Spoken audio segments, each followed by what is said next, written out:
Good evening and welcome to our soiree for this week. The subject is origins. Just a few songs maybe to provoke a little gentle cogitation about things that happened a long time ago. Starting off with fossils. I've always been very keen on fossils. Our house has a tremendous collection of useful paperweights, doorstops and conversation pieces that have been brought home from various Ryder family holidays over the years. One of them is here, this friend here. That's Ahasuerus, the giant ammonite from Scunthorpe. And I wrote a song about him many years ago to explain to our kids when they were young about fossilization. So this is Ahasuerus, the ammonite. It's got a simple chorus. You might have to join in.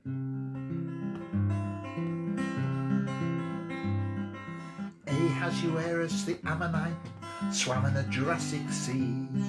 He always banked on eating plankton if he fancied some tea. He could also suck up water, which he then expelled, pushing him so fast backwards you could say he was jet propelled. But in time Ahasuerus died and dropped down to the bottom. He lay there and he decomposed, his soft parts went quite rotten, but his hard shell it was buried in the sand and sediment, and minerals turned it into something much more permanent. Here's the chorus. It takes a long, long time to be a fossil. It takes a long, long time to be a fossil. Lying there alone, you slowly turn to stone. It takes a long, long time to be a fossil. So time went by, and now the only action was sediment becoming rock. We call that liquefaction. Earthquakes shook, volcanoes flared, continents drifted round, and Ahasuerus' sandstone bed came to the surface of the ground. Then the fossil collector came along and shouted out with glee, "Say ta-ta to your strata, 'cause you're coming home with me." He chiselled him out of his fossil bed, put him on his kitchen table, looked up his name in the fossil book and affixed to him a label.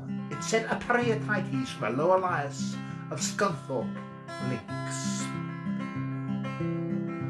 And it takes a long, long time to be a fossil. It takes a long, long time to be a fossil. Lying there alone, you slowly turn to stone. It takes a long, long time to be a fossil.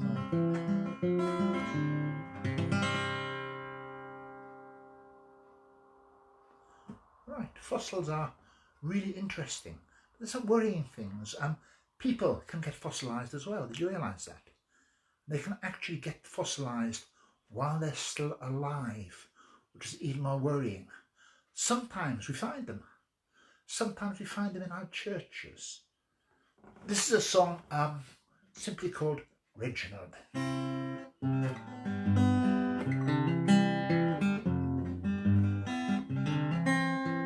It's sort of true. Reginald believed the Bible, every single line, except for the bit they got the wrong way round, about the water turning into wine. Reginald believed in Adam and Eve in 4004 BC, when they were created at 9 in the morning on the 4th of February. though some said 9:30, but they were wrong. Reginald believed all discipline had been ordained by God. He never dared to spare a child, lest he should spoil the rod. Reginald believed all women should be stoned who tempted men to things impure. Then maybe those who didn't should be stoned as well. In this world, he said, you never can be sure. In this world you never can be sure. Behold the men in suits of grey who bring chill to a summer's day. Free from error in their ways, they face down the devil's wilds. Behold the holy residue, the late in time, the chosen few, each one frozen to their pew in the church of the God who never smiles.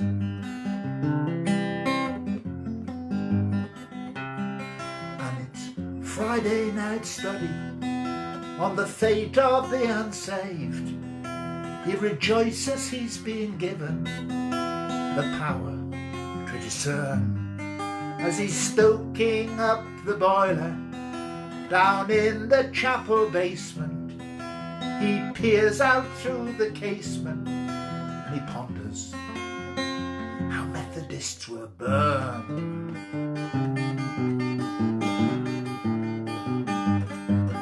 But Reginald believes in fellowship with those of a like mind. One in Kent, one in York, two in Stornoway. That's all that he could find. Seated in his upright chair, straight back through the night, he types their weekly magazine, full colour, black and white. It's a hard and lonely business being right. That's maybe a bit cruel. It's about people who take everything in scripture very, very literally, and which even St. Augustine didn't a lot of centuries ago. It's coming largely from America in the last 50 years. But that's very different from not saying it is true, because here's something to think about. Historic scientific fact and truth can be different things. And the story of Adam and Eve has a great deal of truth in it. This is a song that tries to explain that. It's called Fundamentalist, which I'm not, but, well, in the old sense of the word, fundamentalists believe the fundamentals of the faith, not literal interpretation of every bit of scripture. So anyway, this I believe in Adam and Eve.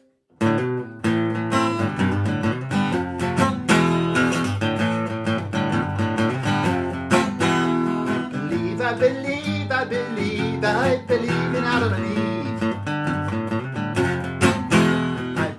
I believe in Adam and Eve. I believe in Adam anyway. I see him in the mirror every single day. I believe in Adam and Eve. Some say they're just a fallacy. Some say they only were. If all the apes would they need fig leaves, what God fur? Some say just a pious tale, religious folk will tell. None of that explains the fact. I know them oh so well. I believe in Adam and Eve.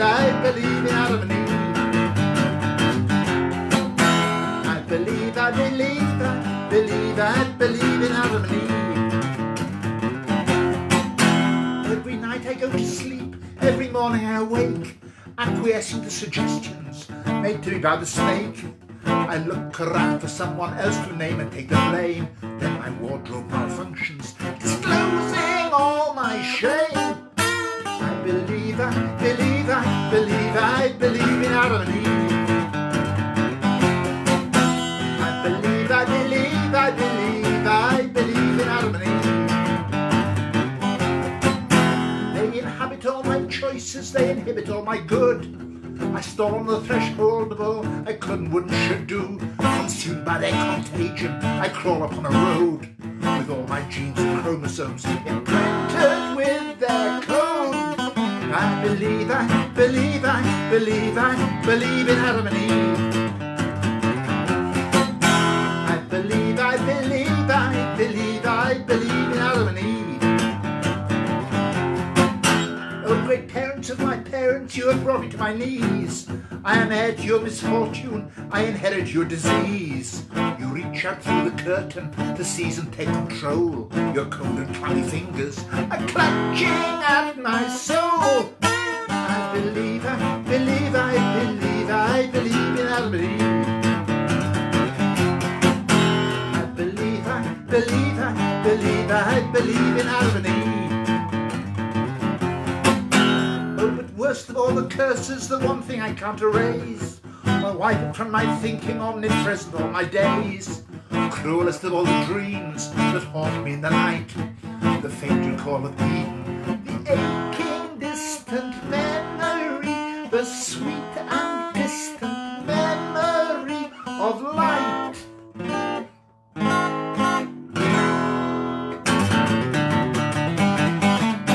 I believe, I believe, I believe, I believe in Adam and Eve. I believe, I believe, I believe, I believe in Adam and Eve. Believe, I believe, I believe, I believe, I believe, I believe, I believe, I believe, I believe, I believe, I believe, I believe in Adam and Adam and Adam and Adam and Adam and Adam and Adam and Eve. I believe in Adam anyway. I see him in the mirror every single day. Fundamentalist. Right.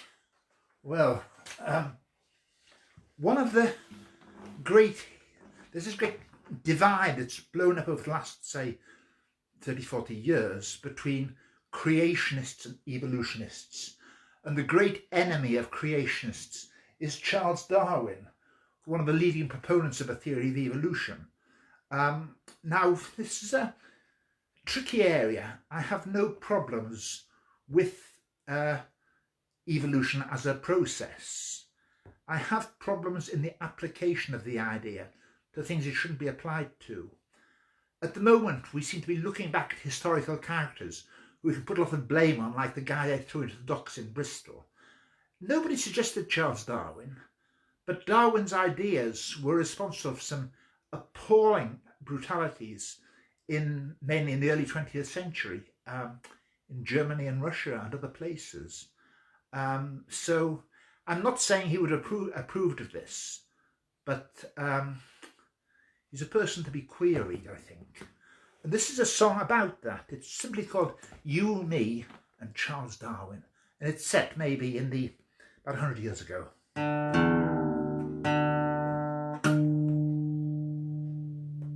Drop D.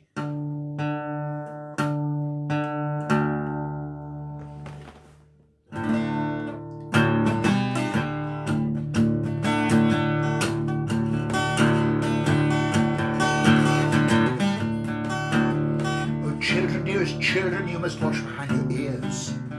Put on your Sunday best and come downstairs. Tonight we're entertaining a most important guest. No misbehaving now, don't even dare. His name is Mr. Darwin and he sailed the 7 seas.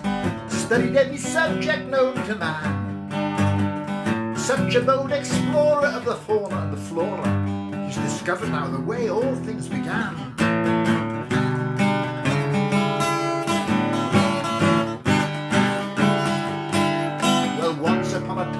So very long ago, there were little creatures in the sea, no, nothing more. Then they grew up into fish, their fins turned into legs, so they could stroll out upon the shore. At last they became reptiles, some of them sprouted fur. They found they could stand up on their hind feet. They looked like monkeys in the zoo, but somehow ended up as human beings, just like you and me.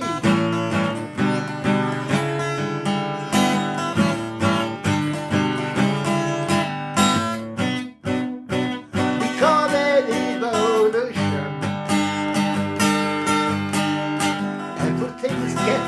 better. Can't you see? Can't you see? We found out the solution. You, me and Charles Darwin will build a new society.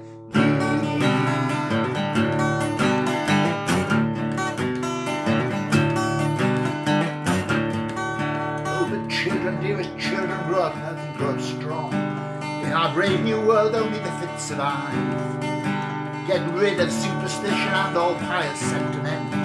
The weak will die, the strong will stay alive. We're ringing out the old ways now and ringing the new. We welcome everyone who hears our call. Lots more famous people will be coming round for tea. Adolf and Uncle Joe wait in the hall.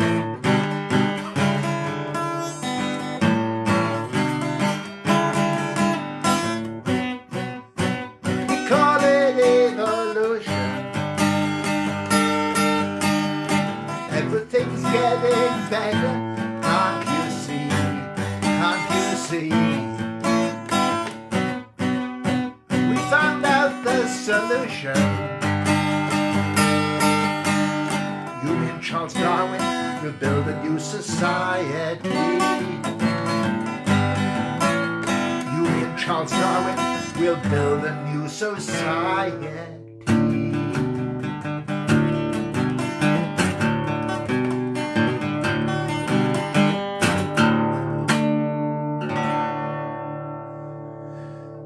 Charles Darwin. Right, finish off one more take on the Adam and Eve story. The Hebrew word for Adam simply means either man or collectively mankind, and I wrote this song with that in mind. It's quite interesting because after I'd written this song, a friend pointed me to a medieval legend, which extra scripture. It's not in the Bible, but it's a medieval legend about Seth. Seth was one of Adam's sons, and the story is that Seth, when Adam was very old, Adam said to Seth, "Will you go back to the Garden of Eden, which we've been kicked out from, and beg the angels who are guarding the place if they'll let me have one fruit from a tree of life?" So off goes Seth, asks the angels. The angels gave him one, takes it back, gets back home, and Adam, at I think an age of 930 years, has died. So he buries his dad, but he buries the seed from this tree in his mouth. And a mighty tree grows from that seed, and that is later the tree that is cut down to provide the wood for the cross. So that's the tree of life, and the tree of life is really interesting. It's a myth in all sorts of cultures. So this is, it's also interesting, and if you know your old parish churches, there's often a figure, often carved in the roof or maybe carved in stone, of a guy with foliage springing out of his mouth, the Green Man. And people think this is something ancient and pagan, and that's very trendy, they like that. But surely it's Adam, with the tree of life growing from his mouth after he was buried with the seed in his mouth.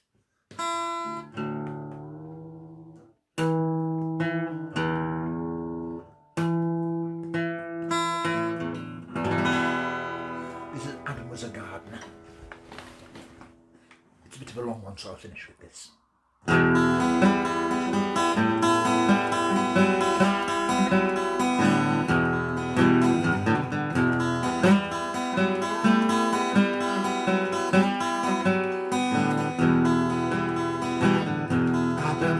A gardener, he once stood tall and strong. In the morning, when the world was new, to care and to protect the task entrusted to his hand. At the heart of that garden, 2 trees grew. Tree of life it was, a tree most wondrous to behold, the tallest and the fairest in the land, and the tree of knowledge, good and bad, its branches were bowed down only fruit forbidden to his hand.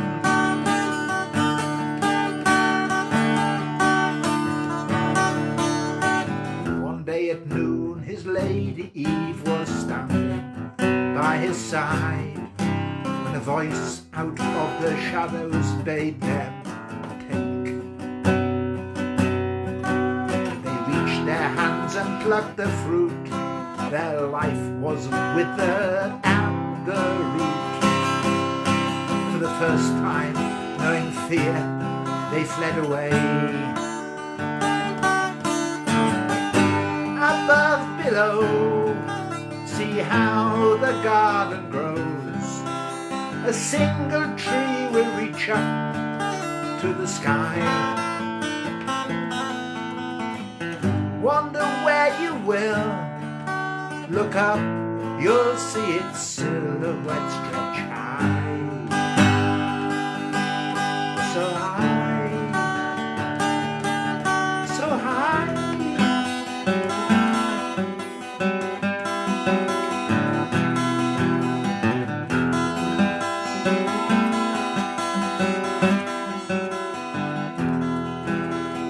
Adam became a traveler, walked through many lands, fast bound in service to an alien lord. A soldier of ill fortune, a master, yet a slave. His plowshare had been beaten to a sword, and the only tools he carries now, they are the axe and sword. As at his hand the trees and forests fall, for wood to build the ships of war and heat the furnace fires, while the black smoke shrouds the heavens like a pall.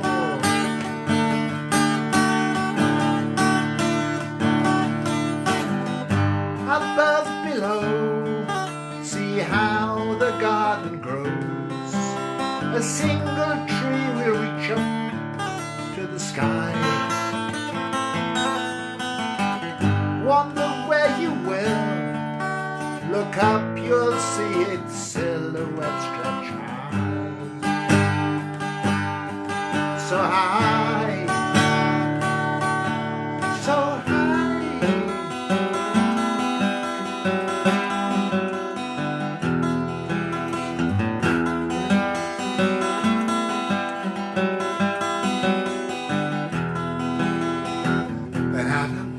And weary came to a forest glade, where one strange and ancient tree alone did stand. The orders in his hand, they were to build a gallows tall. He swung his axe, the tree fell to the ground. They built that gallows tall and stark just where the tree had grown, and brought the man who was condemned to die. But as Adam watched, to his surprise, reflected in the stranger's eyes, he saw himself and broke down like a child. He saw the garden, saw the trees, and what he had become. Underneath his feet the world turned round. The knowledge both of evil and of good broke on his heart. He found his feet on old familiar ground. Above, below, see how the garden grows. A single tree will reach up to the sky. Wonder where you will. Look up, you'll see its silhouette stretch high. So high, so high.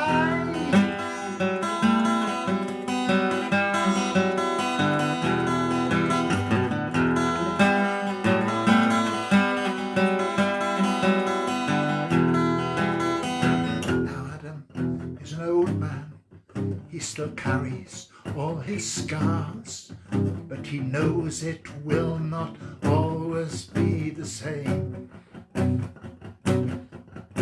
For time will put an end to strife. He has eaten from the tree of life. His tale is told and Adam is my name.